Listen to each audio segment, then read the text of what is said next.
Science Cafe Kids event. It's a partnership that formed between the City of New Bedford, Department of Parks, Recreation, Beaches, and the New Bedford Science Cafes.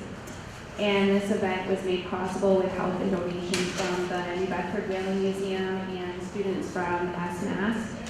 And we want to thank you so much for everything that you guys have done to make this event a reality. The Science Cafes are informal gatherings that usually happen at a pub or restaurant, and it brings the scientists in to share their research with the public, and it also has time for Q&A, and it's meant to make science more accessible to everyone.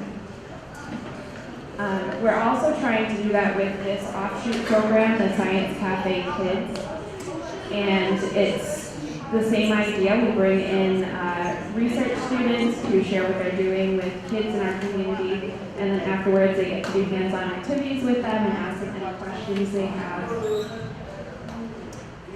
If you're looking for more information on any of the New Bedford Science Cafes, you can look them up on Facebook at New Bedford Science Cafe. Just search for that and you'll find a group that you can join.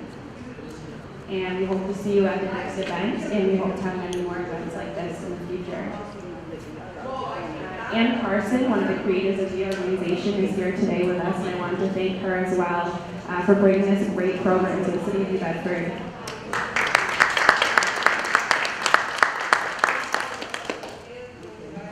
It's so important to be able to share science with the youth in our community and help them get more interested in understanding of the STEM field through our science, technology, engineering, and math. Hopefully it'll help them find some great, well-paid job opportunities in these fields and show them that science is accessible to them and that they can be a part of that. So thank you all for coming and being a part of our first event. And I hope that you have fun learning something new today, and you'll be able to meet all of the students, Megan, Robert, Deborah, and Chris. In just a minute, they're all going to be able to share with you a little bit about their research. And then after that, we'll open up the floor to their different hands-on activities, and then you're welcome to enjoy some free juice and cookies that were generously donated by the Bedford Whaling Museum. And the first here is Bob Rocha, who will be speaking on behalf of the museum, and then we'll get started. Thanks. Thank you, Alexandria. I think we should all give Alexandria a round of applause for the amount of work she's done. Those of you that have ever worked in partnership with other groups, you know that there are some partnerships that can be a challenge, and occasionally there are partnerships that are really, really easy and move seamlessly. This was one of them. This was, from day one, easy conversations, easy consensus, and so we're all feeling really good about this afternoon. I'm really excited about this because I've known about science cafes through my colleagues at the National Marine Educators Association. Science cafes are happening around the country. And I'm glad that we're finally part of that. Certainly science cafes for adults have been happening, as you've heard from Alexandria, through Ann and through Jennifer Coop, but now we're doing it for kids. When I was a kid, there wasn't any of this stuff going on, and if it was, nobody told me about it. But I was lucky enough to live in a place where I could get out of the house and it was immediately grass and woods and railroad tracks and water not too far away. Living in the city, it doesn't always work out that way. So this is really important for us to bring this to you in a setting like this, in a free space like this, and a space like this in the Whaling Museum, which really is all about science anyway. And we're looking forward to, by the end of the year, when you come back here, you're going to see a lot more about whale science, whale anatomy, whale biology right in this space. And you're going to be blown away by what you see. Once our 4 fantastic grad students are done here from the School for Marine Science and Technology, which is part of UMass Dartmouth, and I don't know if anybody else here is a UMass grad. When I graduated, it was still called Southeastern Massachusetts University. When they're done, we're going to show a film called Ocean Frontiers Part 2, give you a little bit overview. These 3 films that they've made all focus on lots of things related to the water and water-based industries. This one really just has a focus on fisheries, which is what all of our graduate students are doing. And I think with that, I think I'm done. And again, thank you all for being here. Thank you all for your interest in science at the Whaling Museum. And if you've got friends that you think would be interested, this is going on at 3 o'clock. Give them a call, get them here. This is free and open to the public, and we want them here. So thank you all for being here. And since Robert's to my left, we're going to let him go first. So thank you all very much. Hey everybody. All right, so raise your hand if you guys like to eat seafood. Who likes shrimp? Anybody? What if you guys like to go to the beach? Do you guys like to go swimming at the beach? All right, now take a big deep breath and hold it for 10 seconds. 1, 2, 3, 4, 5, 6, 7, 8, 9, 10. Okay, that breath was really important because that breath came from the ocean. The animals and plants that live in the ocean produce oxygen that you guys breathe. So we see that we have a lot of benefits that we get out of the ocean. We get seafood, we get oxygen, we get entertainment from the ocean.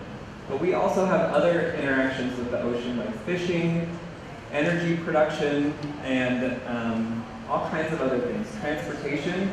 So there's a lot of give and take that we have with the ocean. And also, the species that live in the ocean interact with each other too. So we have whales that eat shrimp and fish. Can anybody make a big whale sound? Can anybody talk like a whale? Whoa, who can talk like a whale? Nobody? Right, that's me, I guess. All right, so there's all of these species and activities and things going on in the ocean and all of the relationships and connections that happen in the ocean. That's what we call an ocean ecosystem. That's what I like to study. And because that ocean is so big and so complicated, I use computers to be able to figure out how we can learn about those pieces of the ocean and of those relationships in the ocean and figure out how we can change our actions in the ocean to make sure that it's balanced. Because what happens if the ocean is not balanced? It collapses. So if it collapses, then we can't get those benefits out of it. We don't get our seafood out of the ocean anymore. We get less oxygen out of the ocean if the ocean ecosystem collapses. So what I have today is a game where we have to pretend to balance our ocean ecosystem. So we have the blue ocean environment, so this is like ocean acidification and temperature. That's really important, so that's at the base of our ecosystem. Then we have ocean wildlife, marine wildlife, so all the fish and seals. And then we have all of our human activities in orange, so that's fishing, boating. Then we have all the benefits, like being able to use oxygen, all the seafood that it produces. And so we depend on these lower things in the ocean and need to make sure that it's balanced. So we can't take too many of those other things out of the bottom, otherwise the ecosystem will collapse. So what I do is I use computers to try and test out all of the different activities that we can do and balance the ecosystem. So you guys can try and do that with our Jenga over here. I also have a bunch of coloring sheets so you guys can look at all of the ocean organisms and creatures and see what eats what. So come check me out. All right, now can you do the green ones?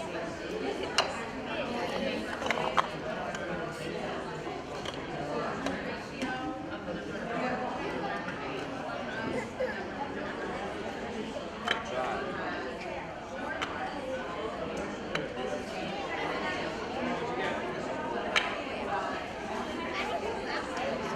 Rebuilding our ecosystem.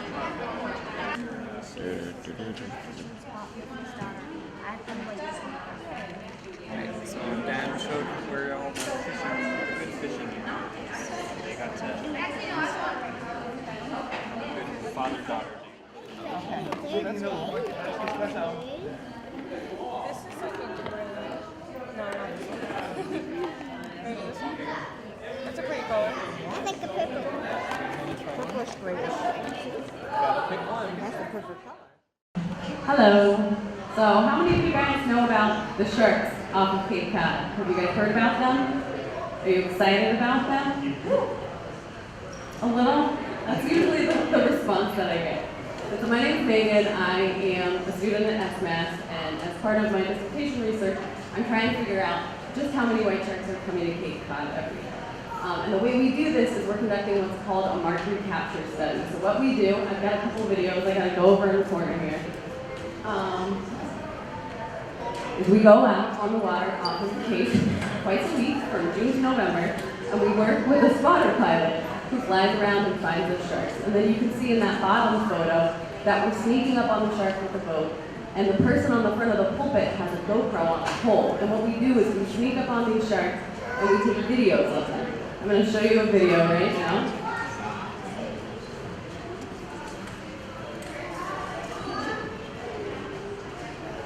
So this will give you an idea of what these videos look like. So you're going to see the shark swim in. You can see it's a pretty big shark, so this is an about 11-foot male white shark. His nickname's Turbo. He's super fast. You can tell a lot about these animals from these videos. And we're actually able to identify them based on their spots and any scars and other identifying characteristics. So that is what I've got over at my station today, and please feel free to ask me any questions you might have about sharks. They are right, like both videos.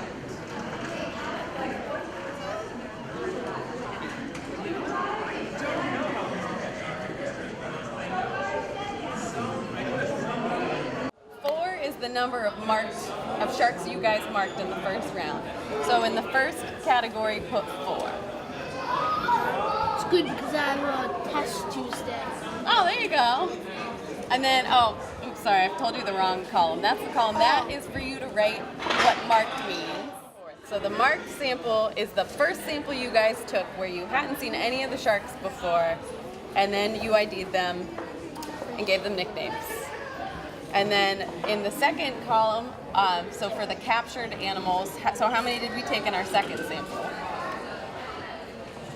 There was one the same, so. Well, but how many did we catch total the second time? 4. Same. Yep. Hello, my name is Chris. I want everyone, what's your favorite fish? What's your favorite? Just yell them out. Seahorse. Seahorse. That's an interesting. Sea bass, yeah? Black sea bass or striped bass? Or largemouth bass or smallmouth bass? There's lots of different kinds. What else? What do you guys? What's your favorite fish? What's that? Angelfish. They're beautiful, huh? What else? What? Swordfish, super fast. Right? There's so many different kinds of fish in the ocean. And what I do is I actually study fish and fish behavior. Because sometimes what we can do is we can study fish and their superpowers. I bet you guys didn't know this, but a lot of fish have superpowers. So if you think of something like a white shark, they are so fast. A bluefin tuna can swim faster than your car most of the time. You have something like a black sea bass in that video right there actually changes from a girl to a boy when it gets older. You have things like herring, which have supersonic hearing.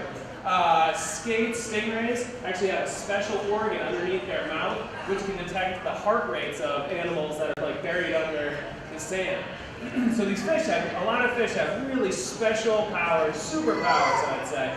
And what we do is we study them. Because every fish is a little bit different, if we know that they're different and how they work, we can design fishing gear to either catch them or not catch them. So why would we want to catch fish? Anybody?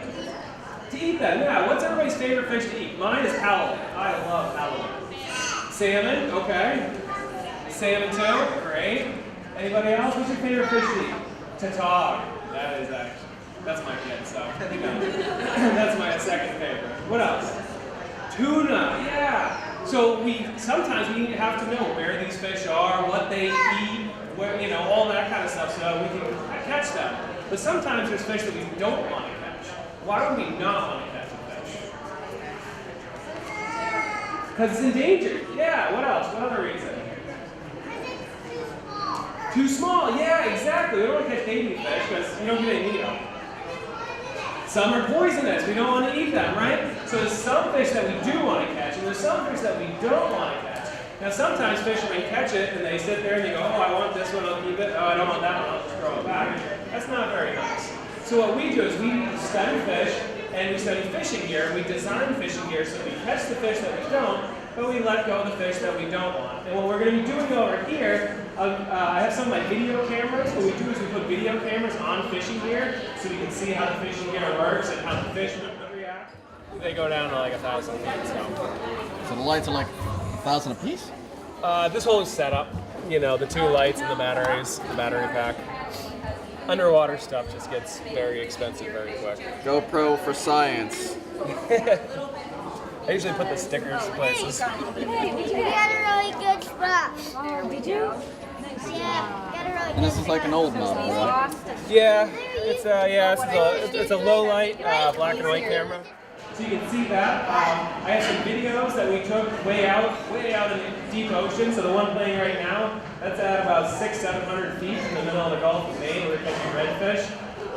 So you can see some of the different gears that we tried. And then we have a tank that you probably all noticed over here. And what we'll do is we'll talk about how different fish, different fish and how they swim and all that kind of stuff, where they are, and then how fishermen can catch different fish based on, what kind of fish that they are. So come on over and we will do some fishing. And the dolphins know to go and they jump out, but the tuna don't jump out. So basically by the fishermen dropping part of that net, they get rid of all the dolphins, pull that up, and yet they can catch all of either the sardines or tuna for a lot of times. And that's how we have, a lot of times if you get a can of tuna, it says dolphin safe tuna, that's what they do, all right? So this is good for fish that are in big schools, but do you think that would work if fish are not in big schools? No, it'd be, you could do that whole thing, and that takes a long time to actually for a boat to do. And they might only catch a couple.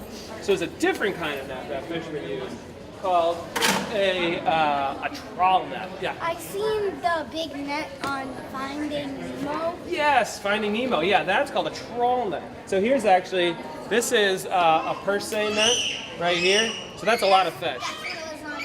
Yes, yes. So if fish school up, what they do is they'll go and they'll catch that whole school and they'll pump it in and that'll be their day. They're done. They'll fill that whole boat up.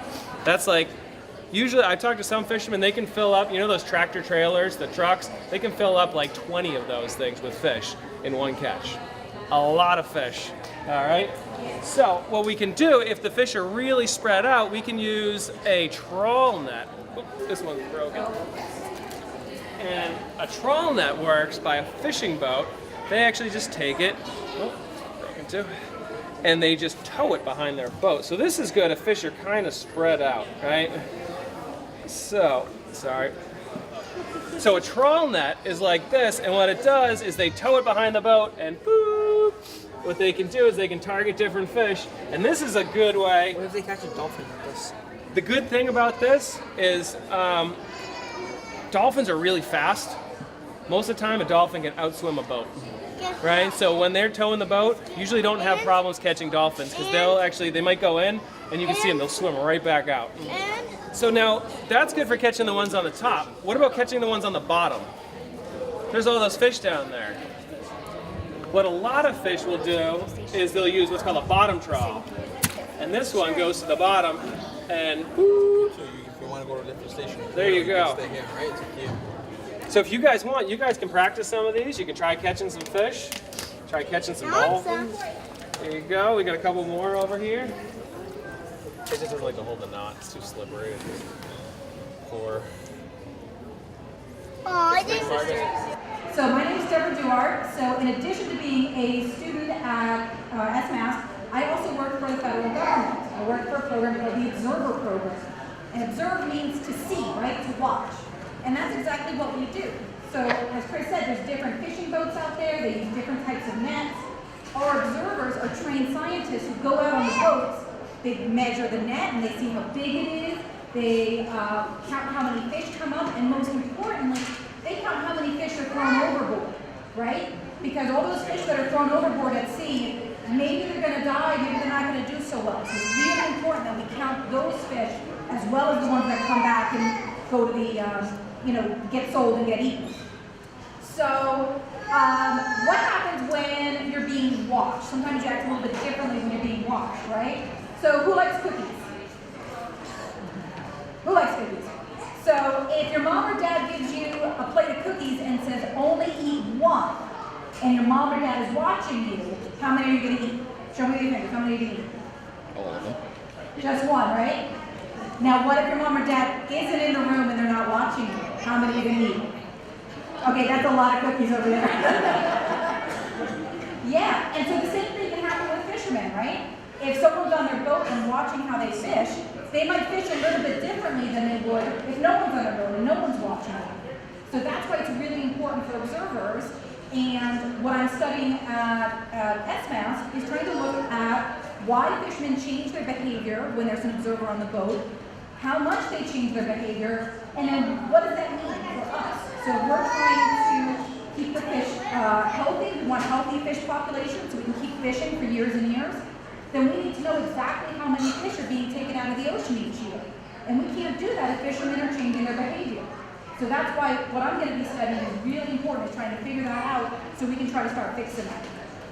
So I've got a lot of stuff from the Fisheries Observer Program. I've got some survival suits over here. This is if you were to be on a boat and all of a sudden it starts sinking, and you've got to get in the water or you've got to get in a life raft, you're going to want one of these survival suits. They're really thick and they're going to keep you warm, and they're also going to help you float if you happen to be in the water.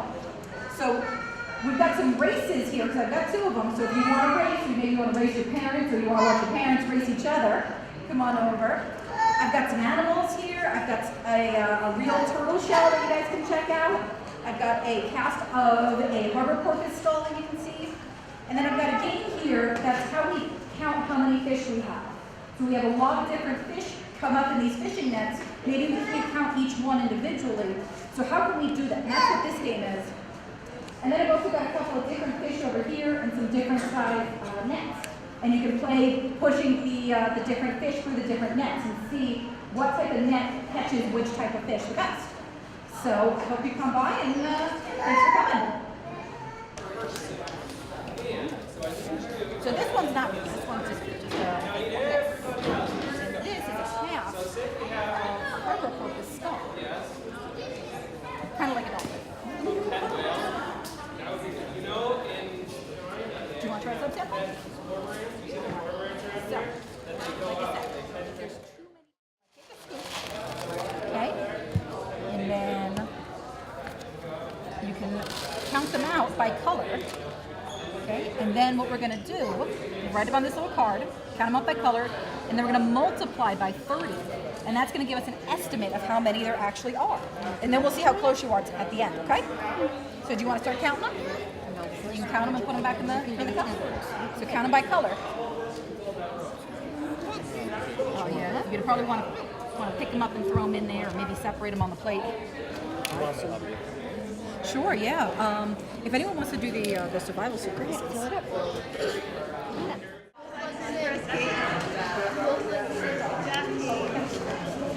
There you go. Good job. Put your hood in first. Hoodie. Need help? Now put your arms through. You have 30 seconds. 30 seconds. Can you zip her up now?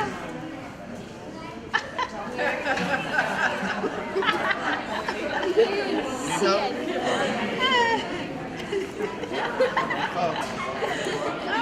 How are they supposed to be one other type of suit? Wait, do we have to put the on? Yeah. What? How do you raise? You need to put it up. Raise it up. Thing one and thing two? How do you guys want to try racing? Not first, you're racing, put them on. You have a minute to put it on. Race. Take it off, and now we have a minute to put it on. Alright, so visit all the tables. We've got an hour and a half, it's plenty of time to visit everybody, to interact, try out all the games, all the activities, all the learning experiences. So thanks for being here, and up to it.